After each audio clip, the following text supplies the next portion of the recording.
Coucou les amis, j'espère que vous allez bien. Je vous donne aujourd'hui rendez-vous pour la vidéo blabla du dimanche. Alors pour une fois, je ne suis pas dans ma salle de bain, je suis dans le salon et je filme la vidéo du dimanche le jeudi, puisque je suis toute seule. Nathan fait la sieste, mon mari est parti au restaurant avec un collègue, donc je me suis dit que quitte à faire, j'allais faire une petite vidéo blabla tranquillou avec vous par anticipation. Voilà, donc comme d'habitude, rien de spécial. Je voulais vous parler un petit peu de Noël, des couches, de mes objectifs 2024, enfin plein de choses complètement variées. Alors en fait, je pensais à Noël parce que vous savez, quand je vous ai fait le déballage du colis Temu, j'avais acheté 2 petits articles pour Noël, vous savez, des plateaux de présentation sous forme de sapin. Je pense que je m'en servirai pour l'apéritif.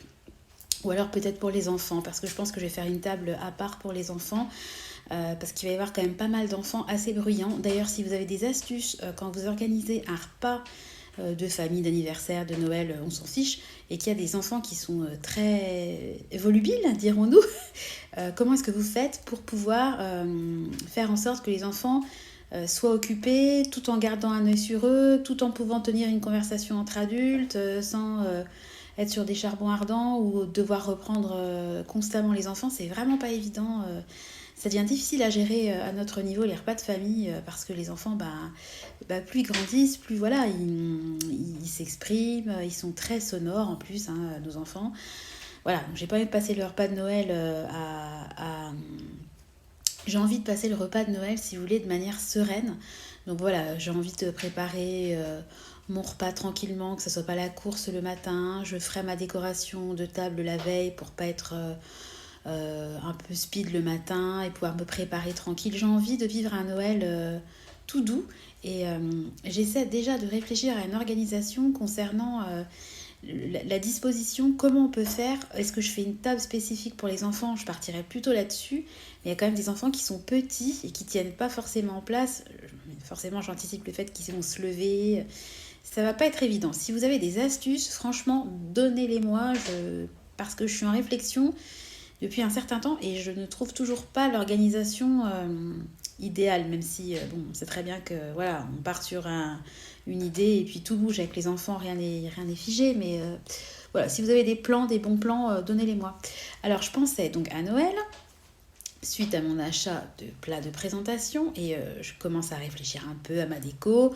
Donc moi, vous savez que je n'achète pas de déco, j'ai déjà tout ce qu'il me faut à la maison. J'ai juste acheté mes petits trucs pour faire des décos dans les vases, là, vous savez, avec les billes transparentes. Je pense que ça va être très joli.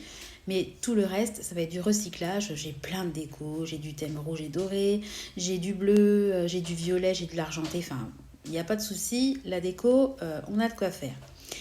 Et donc je réfléchissais à quelle couleur j'allais faire cette année ma déco. Et je pensais donc, je me projetais sur mon sapin.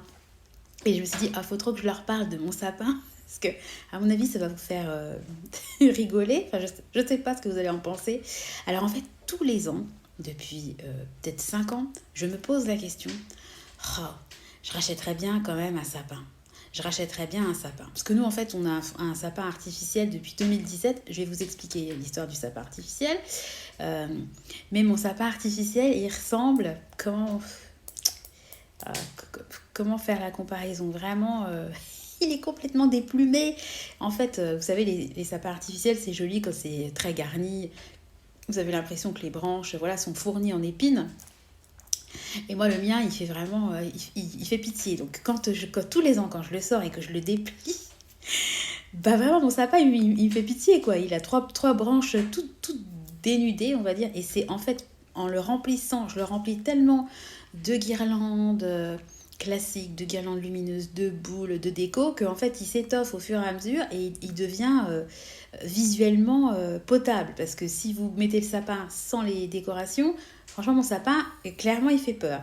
Et tous les ans, je me pose la question de racheter un sapin artificiel parce que chez nous, pendant des années, on prenait des sapins coupés, mais bon, moi, je suis pas trop pour le fait d'acheter des sapins coupés, à moins de pouvoir les replanter chez soi, parce que faire pousser des sapins pour les couper et puis les garder 15 jours dans une maison, c'est pas trop mon truc.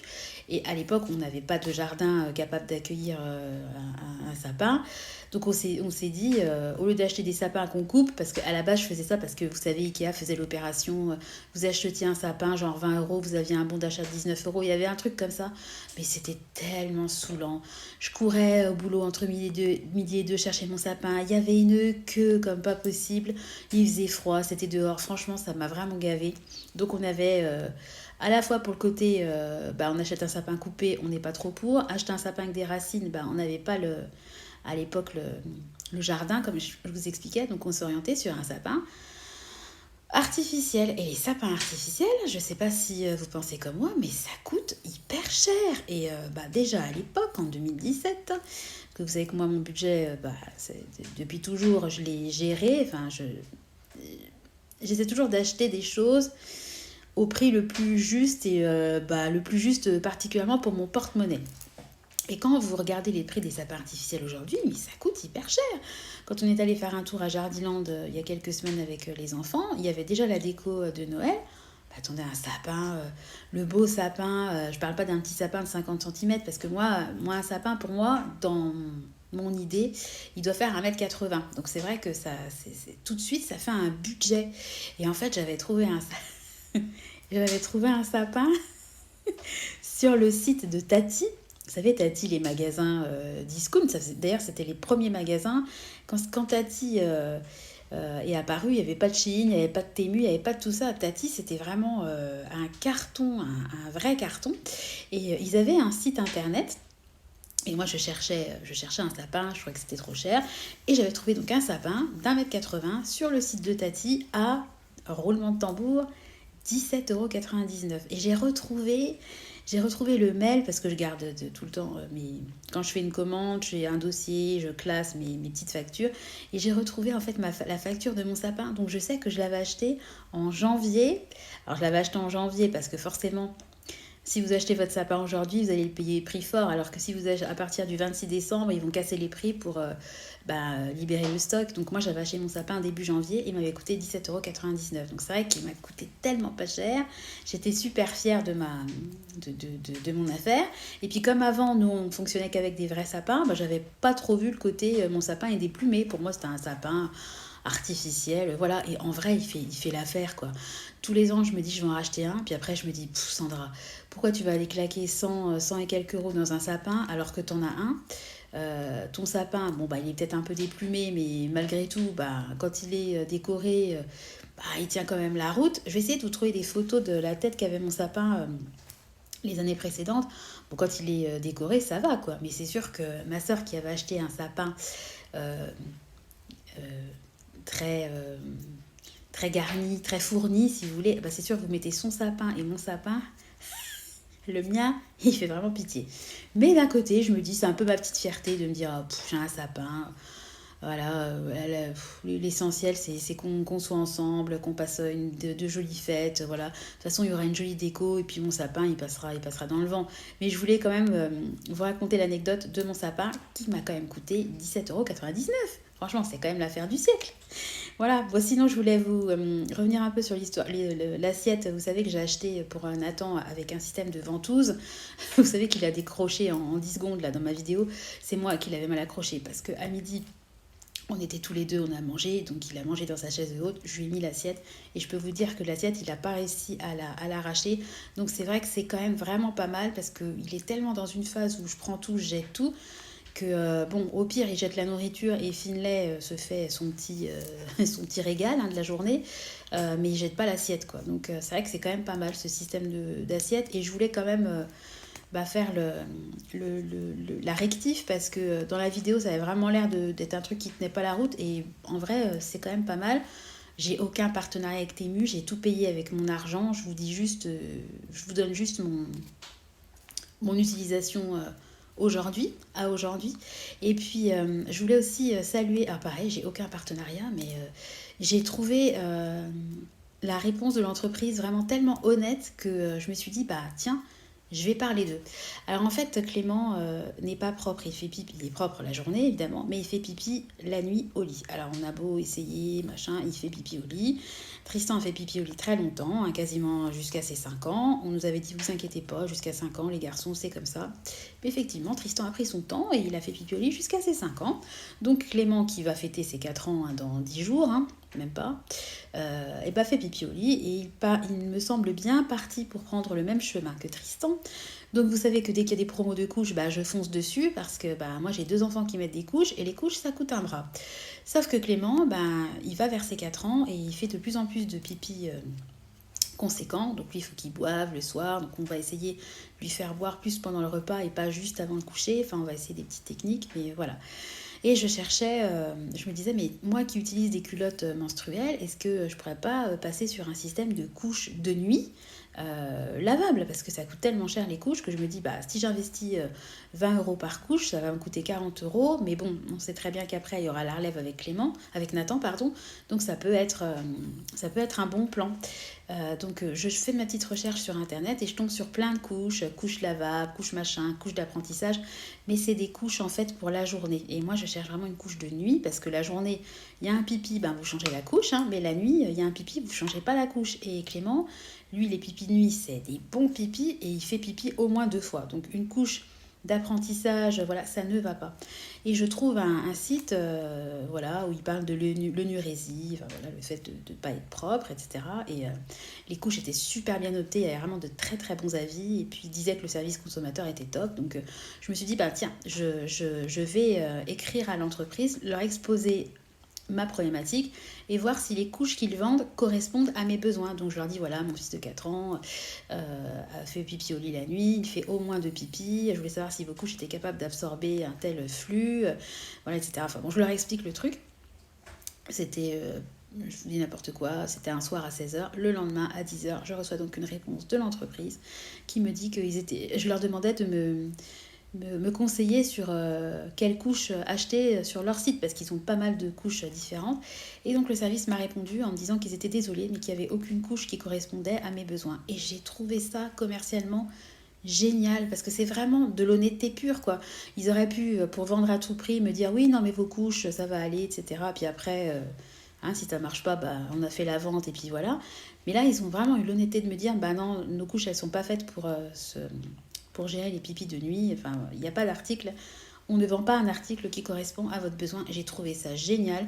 Donc je vais vous mettre la petite bulle et puis le site de l'entreprise. Voilà, je vous dis juste que j'étais satisfaite de la réponse et j'ai trouvé ça super honnête. Donc voilà, j'en parle dans ma vidéo. Encore une fois, c'est pas une pub, c'est juste voilà. Et encore une fois, j'ai toujours pas ma solution au final puisque bah, Clément, c'est compliqué. On a quasiment un jour sur deux un pipi au lit qui mouille les draps parce que le pipi au lit, il est, euh, il est là tous les jours, mais un jour sur deux, voire 2 jours sur trois, et ben, voire 3 jours sur quatre, et ben, on a les draps qui sont mouillés. Donc c'est vrai que ça rajoute le matin. Voilà, vous prenez les draps, vous faites votre lessive de draps. Enfin bon, voilà, c'est pas cool pour lui ni pour nous.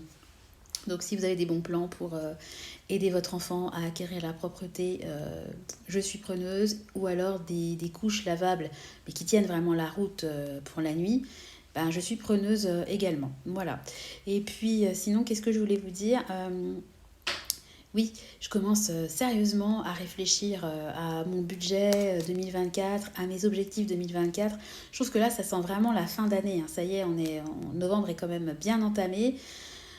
Moi, je vous ai dit, à partir de début novembre, je rentre vraiment dans la période de fête parce que ben, il va y avoir les anniversaires des garçons et puis après, il y a il y a le réveillon de Noël, il y a l'anniversaire de mon mari. Enfin, tout s'enchaîne de manière très... Tout est très condensé chez nous. Et ça y est, là, je suis partie dans l'esprit fête, etc. Et puis, qui dit fin d'année, bah, dit nouvelle année à venir et voilà, nouveau budget, nouveaux objectifs. Donc je commence déjà tout doucement à réfléchir à ça et je trouve ça Moi, j'adore faire ça. J'adore arriver en fin d'année. J'adore faire un bilan parce qu'en début d'année, on est super euphorique, on se donne plein d'objectifs, on est plein de bonnes intentions. Et puis, moi, je fais mon suivi. Hein. Je suis quelqu'un qui aime bien suivre, je vous l'ai déjà dit. Mais je trouve qu'entre faire un suivi et faire un bilan, c'est différent. Et le bilan vraiment de fin d'année, c'est vraiment presque la vidéo que je préfère le plus tourner. Je me souviens de l'année dernière, quand j'avais fait ma vidéo, j'étais toute euphorique de tourner ma vidéo de mon fameux bilan 2022 pour débuter l'année 2023 voilà, sous de bons auspices. Donc je vais faire la même chose cette année et puis je me crée des petits objectifs pour 2024. Donc j'aime bien ce moment où on commence un petit peu à arriver vers la fin d'année et puis commencer à penser à des choses positives, à qu'est-ce qu'on va pouvoir mettre en place pour améliorer ce qui s'est passé cette année, voilà, des nouvelles choses. Voilà, moi j'ai eu une époque où mon objectif c'était d'avoir une épargne pour acheter un lit de grand pour Clément. Mon objectif c'était quoi, enfin j'ai des épargnes j'avais fait une épargne pour faire des cadeaux pour la naissance du bébé de ma sœur, etc. J'ai des épargnes voilà qui sont terminées, clôturées et voilà, tous les ans, je me crée de nouvelles épargnes, de nouveaux défis, pas forcément des grosses épargnes, hein, parce que moi, les grosses épargnes, de toute façon, elles sont toujours présentes. J'ai toujours mon épargne pour le remplacement de ma voiture, c'est une épargne qui est continue. L'épargne pour rembourser nos emprunts immobiliers, c'est une épargne qui est continue. L'épargne pour l'entretien des appartements, enfin, les grosses enveloppes, les grosses sommes, elles sont pérennes, elles sont là et elles ne bougent pas, elles font que évoluer jusqu'au jour où, par exemple, on remplace la voiture. Mais voilà, mais après, j'aime bien me créer des petites épargnes supplémentaires, je trouve ça sympa. Puis je trouve ça ludique de faire ça sous forme de tracker. Et puis, je trouve qu'il y a un côté quand même motivant dans le fait d'avoir un support papier, informatique, quel qu'il soit. Et je trouve aussi que la motivation, en tout cas pour moi, elle vient aussi beaucoup par le fait de partager. Le fait de faire des vidéos, de discuter avec vous, me motive, si vous voulez, encore plus à atteindre mes objectifs parce que quand je vous dis, tiens, ça y est, je lance un nouveau défi, j'aimerais épargner tant pour tel objectif, voilà, je partage ça avec vous et c'est un peu un constat d'échec si à la fin d'année, j'ai tout raté, quoi. Donc, vous participez en fait à maintenir ma motivation tout au long de l'année. Après, il y a des objectifs que je m'étais donné en début 2023 de tête, parce que j'ai pas repris ma liste. Hein. Je sais que c'est mort. Par exemple, la perte de poids. Hein, mon poids, enfin, c'est pas mon poids, c'est la silhouette que j'aimerais avoir. Je l'ai toujours pas. Hein, et c'est sûr que je l'aurai pas au 31 décembre. C'est mort. Mais je désespère pas et je sais que je l'atteindrai. C'est une question de temps. De toute façon, c'est un peu comme l'épargne, hein. Il faut de la patience, de la persévérance, voilà. C'est un peu les montagnes russes, des fois, on perd un peu la motivation, puis après on se rebooste. Enfin, c'est comme ça, il faut garder le cap. Et échanger avec vous, partager mon expérience, mes expériences avec vous, m'aide beaucoup. Et puis comme je vous dis, quand je fais mes vidéos où je blablate là, toute seule face à mon téléphone, et ça me fait beaucoup de bien parce que voilà, j'adore, moi je suis quelqu'un qui aime beaucoup parler, échanger et je trouve ça sympa de rencontrer de nouvelles personnes, même si ce n'est que virtuel. Voilà. Donc, je voulais vous faire à tous un gros bisou. Vous dire encore que j'ai un peu de retard dans les mails, que je suis désolée, je vous lis. J'essaierai de répondre au plus vite parce que quand je réponds, j'essaie quand même de faire une réponse. Voilà, je m'intéresse à la personne, je prends du temps et c'est vrai que des fois, je manque de temps. Donc, je préfère ne pas répondre et puis répondre au bout d'une semaine ou 10 jours plutôt que de répondre coucou, merci beaucoup pour ton mail, ça m'a fait plaisir, je te souhaite une bonne journée, à bientôt. Enfin, ça, pour moi, c'est pas une réponse, quoi. Donc voilà, enfin, celles avec qui je communique par mail, je pense, seront d'accord avec ce que je dis. Voilà, bon, écoutez, je vais vous laisser. C'était le petit blabla du week-end. J'espère que vous allez passer un bon week-end. Moi, comme je vous dis, je tourne la vidéo, là, on est jeudi, il fait un temps pourri, mais vraiment pourri. Ce matin, je suis allée au drive, il pleuvait, c'était vraiment un temps, laisse tomber quoi. Et là, on est bien content quand même d'avoir une voiture. Donc j'espère que ce week-end il fera un petit peu, le temps sera un petit peu plus clément. Je sais pas, j'ai pas regardé encore la météo pour ce week-end, on verra bien. Voilà, de toute façon s'il fait pas beau, peut-être qu'on ira faire un tour, je sais pas, dans un musée. Enfin voilà, j'ai envie de sortir ce week-end, j'ai envie qu'on fasse une sortie en famille, donc on va voir ce qu'on avisera en fonction du temps. Voilà, bon bah écoutez, je vous laisse, je vous fais à tous de gros bisous, et puis comme d'habitude, je vous donne rendez-vous très bientôt dans une nouvelle vidéo. Bye bye.